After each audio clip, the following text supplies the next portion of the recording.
The finance as it relates to the organizational structure, I think from a finance standpoint, it's worth having a reserve. I think I'm very strong about that because there's no, I don't care what kind of model you have, what kind of assumptions you have, there's never going to be that level of precision. So if you can have that flexibility with reserve, I think it should be considered. One of the other kind of things in looking at, you're showing here historically our enrollment growth at about 4%. You said that could be 4.1, 4.2%, depending on what they're coming in. All of the expenditures that you've shown, I think we saw some coming in at, well, mental health we just started up, but 7.4% growth in pharmaceutical sales, 2.5% growth. Dental that's coming across. We didn't see the largest ones, although we've seen a flat long-term care. We didn't see hospital. We didn't see doctor primary care. Those were coming in. Right. But overall, I mean, these are growing towards, we're still seeing a 7% growth. If you're seeing 4% plus a 3% utilization growth on top of that, that's coming forward, we're still seeing a Medicaid budget that's going to grow faster than $1 billion a year in expenditures, which is exceeding our revenue growth we see in the state if you place it over the same time period. Is that consistent with what you're seeing, and what are the directions to try to turn that the other direction so that it's growing at a more moderate pace from a state perspective? I don't think you're growing at $1 billion rate. I think this year, if I'm not mistaken, you're at perhaps a 5% growth. You're going to be at about 3.6 or $3.5 billion. The purpose of what we're trying to do here is really trying to give a little bit more granularity in terms of where those drivers are. We haven't had an opportunity to figure out where the opportunity lies. We want to just bring it to this group's attention. We will work with leadership in terms of identifying where those opportunities could be. I think Ken Kilpatrick said, not necessarily always within your claim spend. We also going to take a look at contracts and see where that's going. So that's part of our analysis when we're doing this this review. We're going to be working and reaching across all of DMA, working to identify where there are potential areas of savings, but we haven't gotten into that level yet.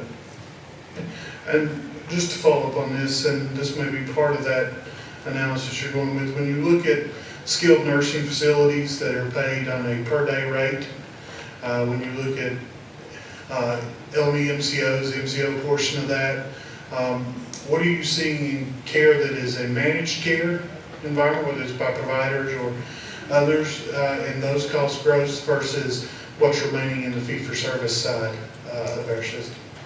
I prefer here to Roger Barnes, who's worked with them much more closely on a day-to-day basis than I do. That's okay.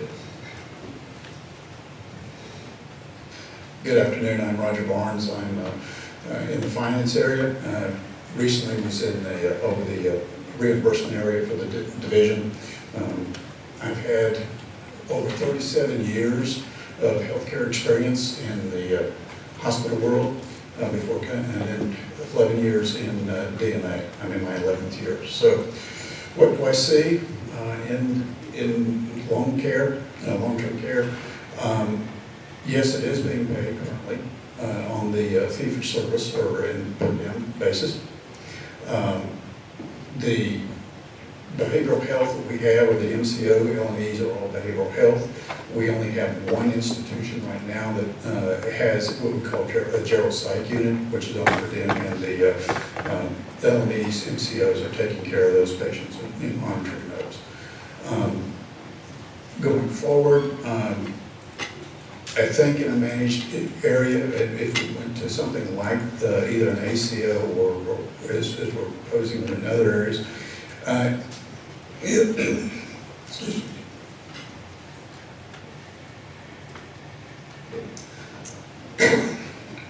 Choking me up here.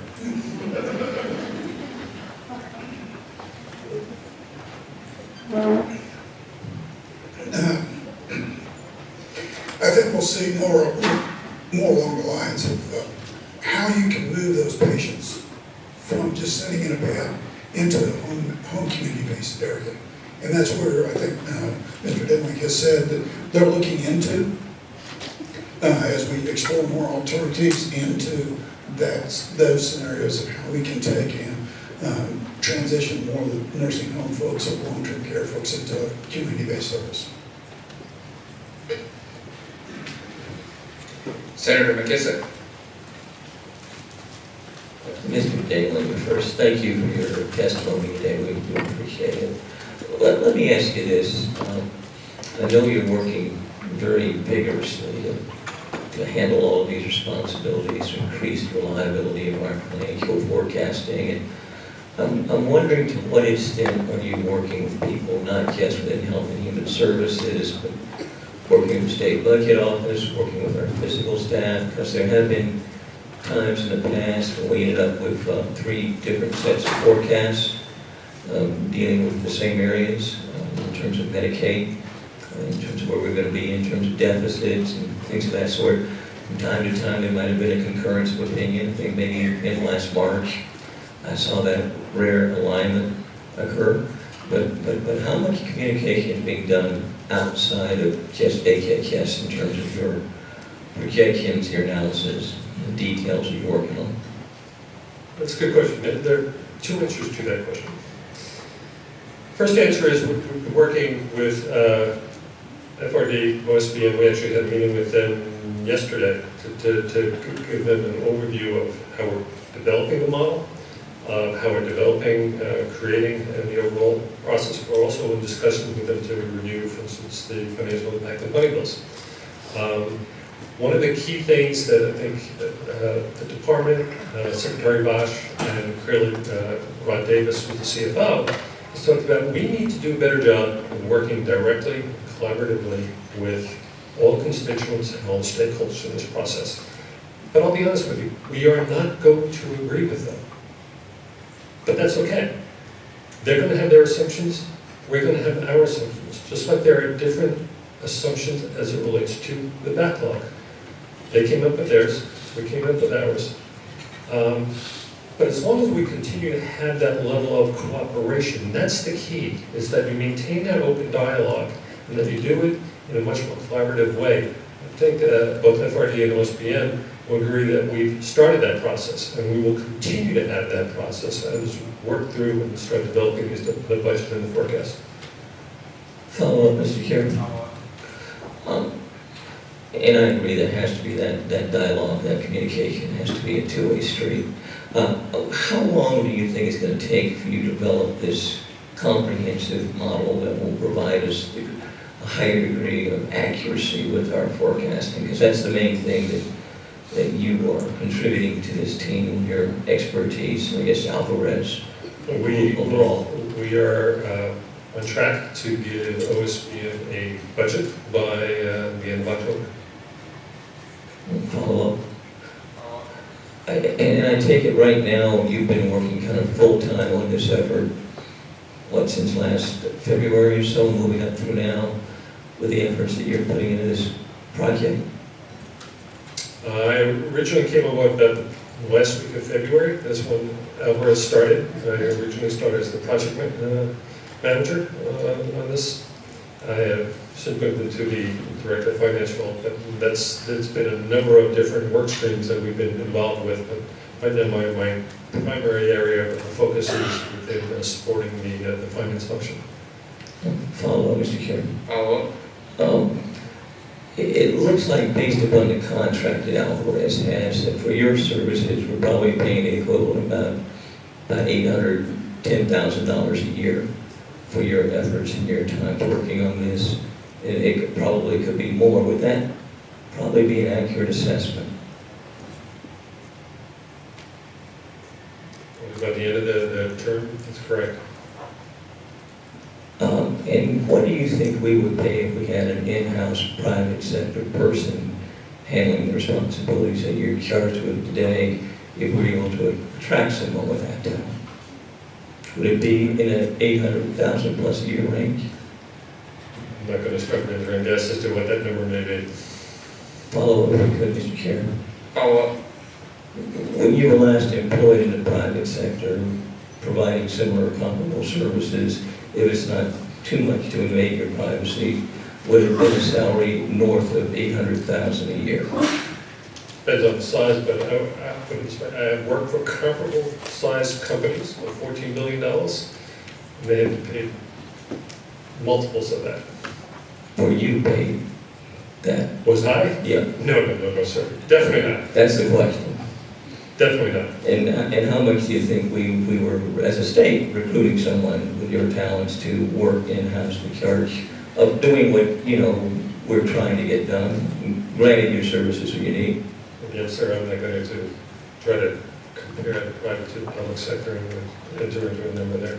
Thank you. Senator McKissick, I think Mr. Gogol may be able to speak to that. Senator, the position that Director of DMA Finance that we're in the process of trying to fill, we have that position up to the salary range of up to 175. That's called a flat rated position at OSHR, helped us qualify. Thank you, Mr. Gogol, and I hope we can find someone expediently to take on those responsibilities. Thank you. Senator Pate? Thank you, Mr. Chair. Mr. Demling, can you, on slide 9, you mentioned the third bullet there about the increased demand for providers in the northeastern and western counties of the state. Can you give us the background on that? Again, it's strictly anecdotal, as I had mentioned. It really came from discussions that we've had with the program folks with Indiana. Follow-up. Could you, well, then, what would the implications be, sir? The implications would be that you'll increase your overall dental costs if that continues. Follow-up. So that means if we have more providers, we're going to have more people going seeking their services? Is that what that is all about? Correct. More demand, yes. Representative Adler? Thank you, Mr. Chairman. I have a couple of questions about some of your graphs. And I apologize if in your presentation you covered what I didn't understand, but you speak fast and I hear slow. So that's one of our problems. That's one of our problems right off the bat. The first slide on page number 2, September fiscal year 15. Correct. Okay, we're projecting right beyond. No, that's that we are in 15 years, so it's September 1st that just passed. September 15 just passed? No, we're in fiscal year 15. Okay, that'll be the next year end, right? No, This where is we are what confuses the right heck out of me with these dates sometimes. now. Where we are right now. That is not a projection. Those are actual numbers. On slide number 2, Correct. 14 and 15 is where we are right now. We are in the 14, 15.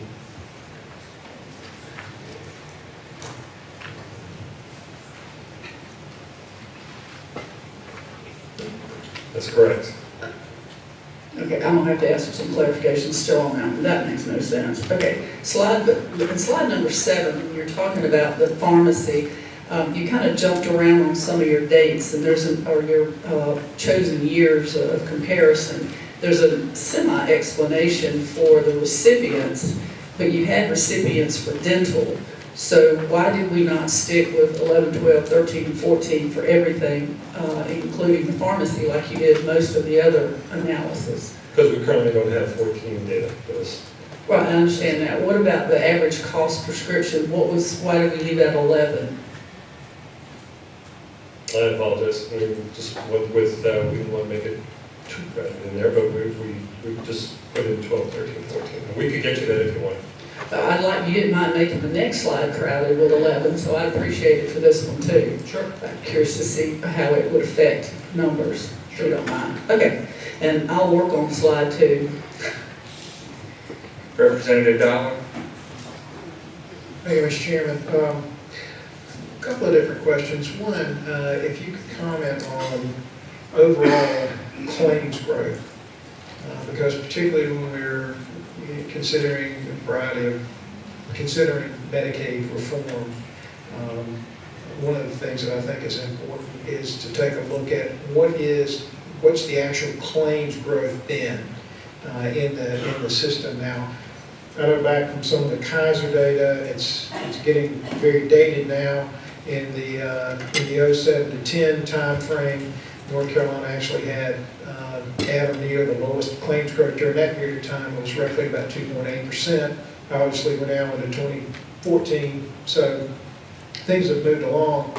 It's my understanding that our claims growth is somewhere in the range of around 3 to 3.5%. Is that accurate? What trends are you seeing? Where are you seeing this with respect to claims growth over the last several years? Dollars or in terms of number of claims? Counts or dollars? Well, in terms of overall claims, the growth in overall claims over the last several years. I don't have that here, but I think you were